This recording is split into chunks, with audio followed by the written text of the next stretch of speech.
표암 강세환과 담원 김홍도에 관한 강연을 하셨는데 요즘 좀 환절기인데 건강은 좀 어떠십니까? 그냥 저는 그냥 날차례를 먹다 보니까 좀 힘든 형편이죠 뭐. 저희 안산학연구소에서 시민 구술가들이 그 안산시의 성장과 발전에 함께한 분야의 전문가들을 직접 만나서 이야기를 듣고 구술 자료로 남기는 이런 작업을 지금 하고 있습니다. 지역의 역사를 얘기할 때 빼놓을 수 없는 분이 이제 우리 유시영 원장님이라고 많은 분들이 또 이제 추천을 해주셔서 이렇게 인터뷰를 하게 됐습니다. 감사합니다. 이렇게 나와주셔서요. 안산에서 나와서 잘하셨죠? 예, 그렇습니다. 어렸을 때는 어디에 사셨어요? 원래 지금 부곡동에 그 청문당이 있는데 그 옆에가 제가 출생한 고장이고 거기서 나와서 27에 그 농협에 들어가기 전까지 거기서 계속 살았습니다. 1935년에 태어나셨으니까 네. 일제시대와의 6.25를 다 거치고 네, 그렇습니다. 4.19, 5.16쯤에서 네, 그때쯤에 이제 그게 4.16에서 5.16 그쯤에 이제 외지로 나간 거예요. 그렇게 사셨네요. 그 어릴 때 동네에서 사실 때 그 지역의 특정한 마을에서 지내는 무슨 민속 행사 같은 게 있었나요? 그거는 우리 집안에 얘는 우리 대종선에 그 형님 본 되는 분이 유보영 씨가 있었는데 네. 그때 해방 이후에 부곡동에 소년단을 이렇게 형성해가지고 아침 새벽에 와가지고 그 마을 애들이 그 부곡동 노래를 이렇게 부르게 해가지고 그게 뭐냐면 노래 제목이 뭐냐면은 그 내용이 모여라 뛰어라 노래 불러라 이 땅에 이 동산에 아침이 왔다 태극기도 날린다 무궁화도 피었다 광명의 희망의 아침이었다 우리들은 대안에 부해안의 꽃봉오리 부공에 거나 그 일들입니다. 부곡동 소년단이 형성이 돼가지고 아침에 한 7시 이렇게 학교 가기 전에 학생들이 그 뒷동산에 모여서 그런 노래를 부르게 만들었던 분이 우리 그 대종회의 형님 보낸 유호영 씨가 있었어요. 그럼 그게 이제 안산국민학교 그렇죠. 그래서 안산국민학교에 그 우등생이 우리 유서방네 그 학생들이 많이 차지하는 경우가 있었습니다. 그러셨군요.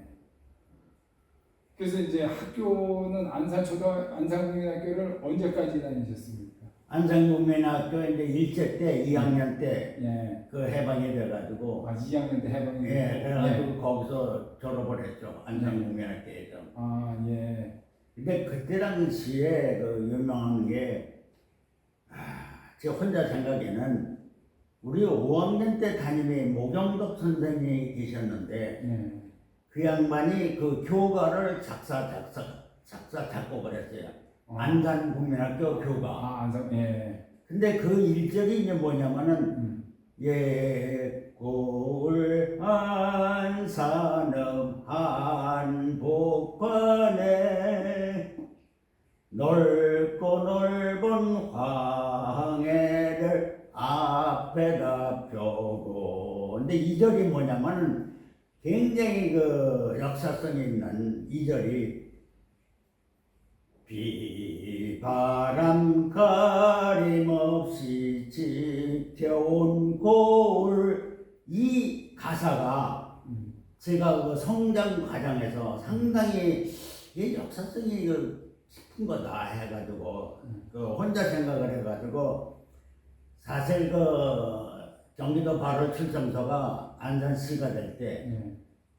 그때 정부에서 그때 저 50 때니까 뭐 계엄이고 그때 이제 박정희 대통령이 안산이 제일 살기 좋은 그 고장을 만든다 해가지고 충청도, 경상도, 전라도 저 농촌에 전부 서울로 몰려오니까 그런 그 사람들을 어떻게 중간에서 서울로 못 오게 해가지고 그 살기 좋은 마을을 만든다 해가지고 계획도시를 처음 한 게 안산입니다. 그러니까 그 원장님 태어나실 때도 그곳은 안산 저 시흥군 수안면 부곡리였죠. 그렇죠. 그렇게 있었고 네. 학교 이름은 안산국민학교였고 네. 그래서 안산국민학교를 다니면서 국민학교 교과에 안산 땅 우리 안산이라는 얘기가 근데 이제 거기 이제 원래는 예. 조선 시대는 이 한일병이 돼가지고 수안면이 된 거지만은 예. 그때는 안산군 예. 안산읍내라고 그렇죠. 그래가지고 예. 그때 당시에 그 모경덕 선생은 이제 그런 사상을 역사적으로 알아가지고 고려 때 그 이 안산이 그 역사를 보면은 고려 11대 문종이 안산에서 태어났다 이거예요. 이 외갓집이 안산 김씨입니다. 이제 그런 거를 목격 선생이 알고 비바람 가림없이 지켜온 고지라는 그 가사 내용이 1000년 전에 그런 쓰라린 역사를 계승했다는 그런 고장을 강조하기 위해서 2절에 그런 내용을 넣었다고 보고 저는 저 기존각에 가서 내가 이제 안산국민학교에 나왔는데 어떻게 이게 발언이 됐을까?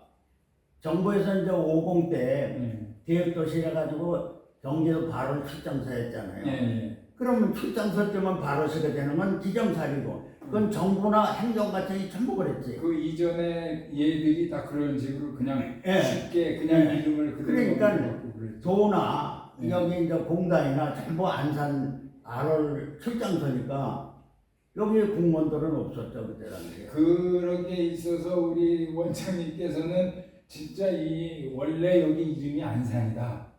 그거를 초등학교 1학년, 2학년 때부터 이미 알고 계셨고 머릿속에 넣고 계신 거였죠. 그래서 이제 그 교가에서 네. 비바람 가림없이 지켜온 고을이라는 그 가사 내용이 상당히 옛날 그 안산 고을에 심오한 그 내용이 있을 거다 해가지고 서울대학교 기정각에 가서 옛날 안산군지 편을 떠들어 보니까 거기 3번째 장에 그런 게 나와요. 고려 11대 문종이 탄생했고 충전할 때 그래서 시흥구 하천을 현위로 두고 고려 때 벌써 그렇죠. 그때 해성이 그리고 안산만 주군위로 승격시켰다는 기록이 나오더라고요.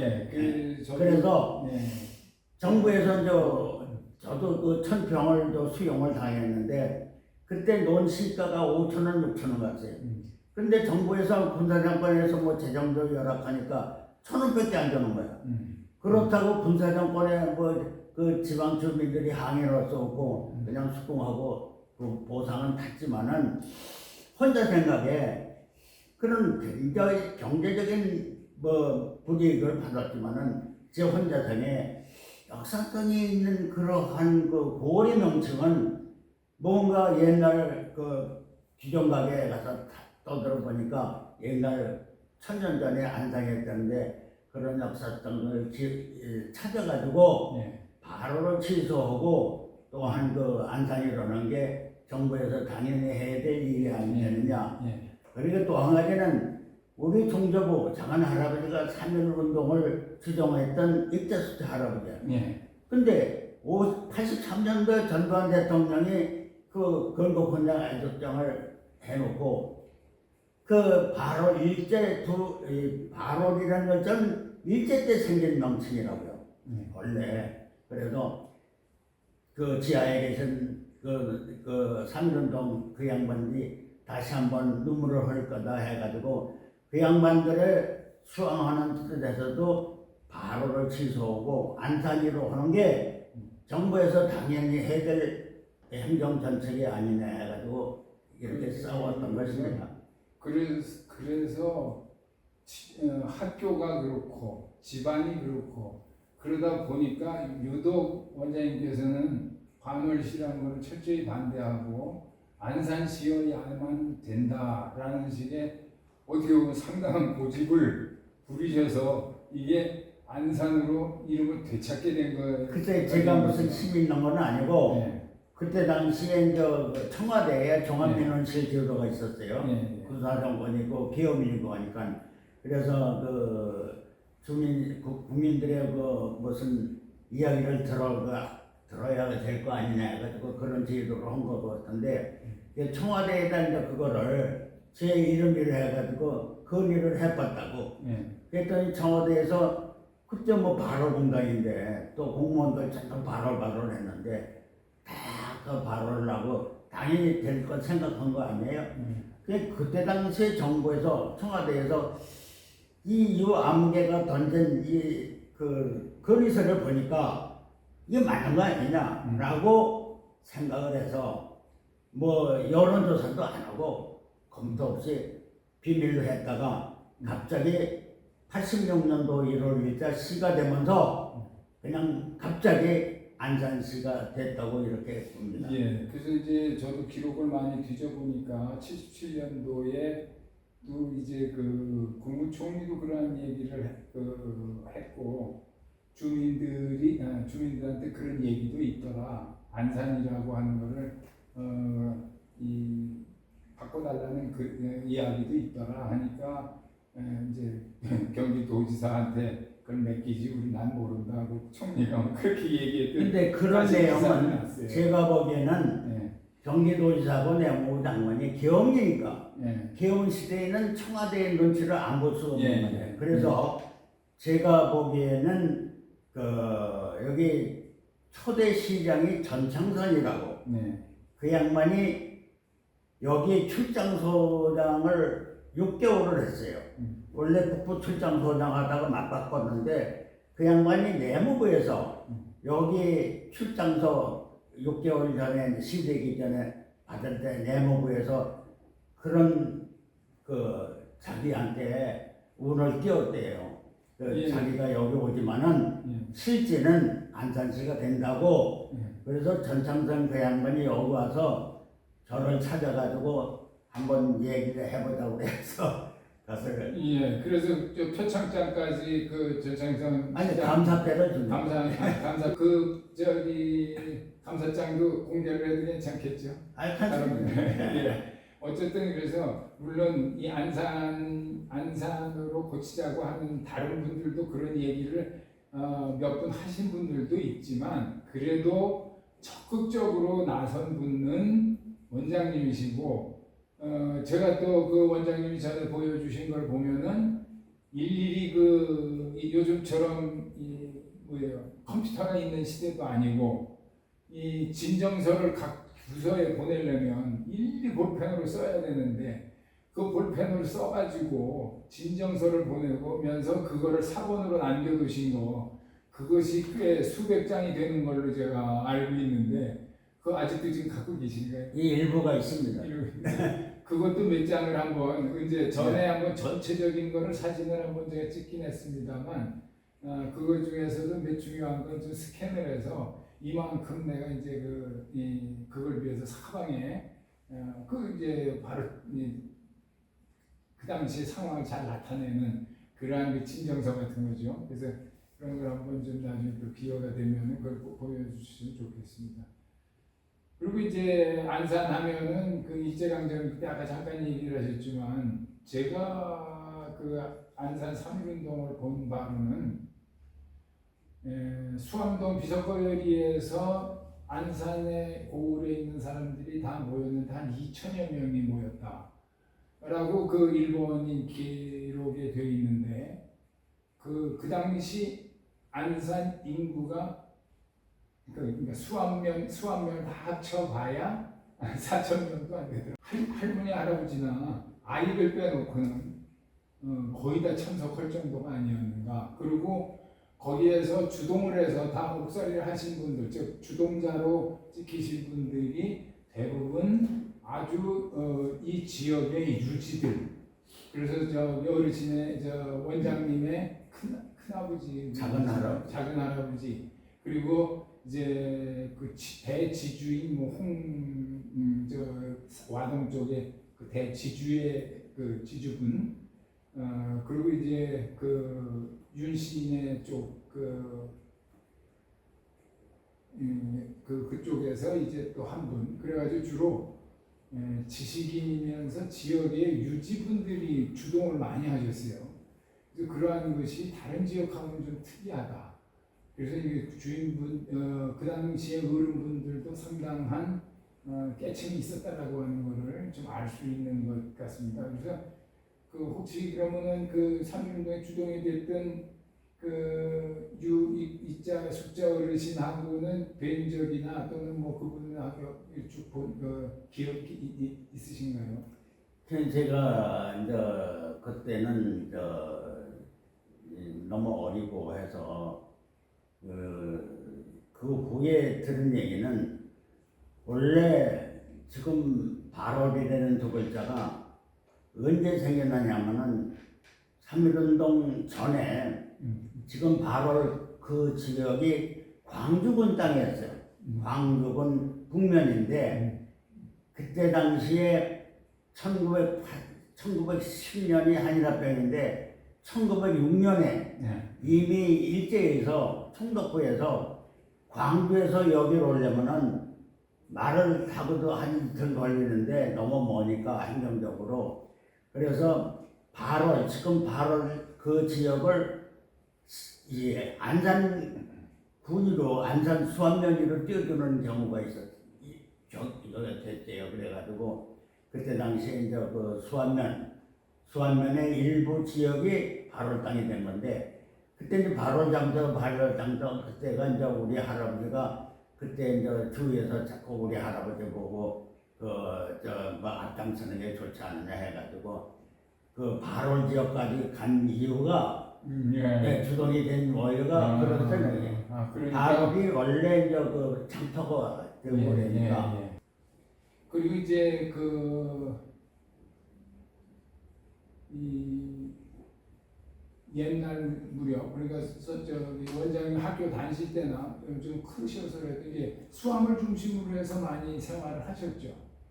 면사무소도 거기 있었고 그래서 이제 그 지역에 그 살았는데 그때까지도 관할 흔적이 남아 있었습니다. 옛날에 그래가지고 우리보다 한 3년 후배 학생들도 그때 이제 그 일사 때 안산국민학교가 불탔다고 옛날에 그 일제 때 진 벽돌집에 그래가지고 상조는 살아있기 때문에 거기 가서 학생들이 졸업을 해가지고 그 사진이 지금 있습니다. 향교에서. 네, 향교 사진이. 졸업 사진으로는 거기에 나타나는 향교가. 근데 그때 그거를 이병철 씨가 매수해가지고 없애버린 게 아니고 어차피 샀으니까 그 제목은 동네 사람들 하다가 뭐 마을에 가지고 짓고 그 땅은 한 3,000평을 가지고 있었죠. 이병철 씨가 가지고 있었는데 과연 어떻게 그 자리를 명당이라고 알고 찾아왔느냐 이병철 씨가 그건 참 아이러니한 생각인데 혼자 생각에 허정이라는 양반이 여기에 실학사상이 이렇게 돼 있는 양반이기 때문에 거기 가서 그 자기 할아버지를 뭐 이렇게 그런 방향으로 인도를 해가지고 또 그 손자 이병철 씨가 알고 이 다산 여기에 성우 후배가 탱리지를 쓰잖아요. 탱리지. 그 양반이 쓴 것도 다 읽어보고 해가지고 여기를 찾아온 거 같아.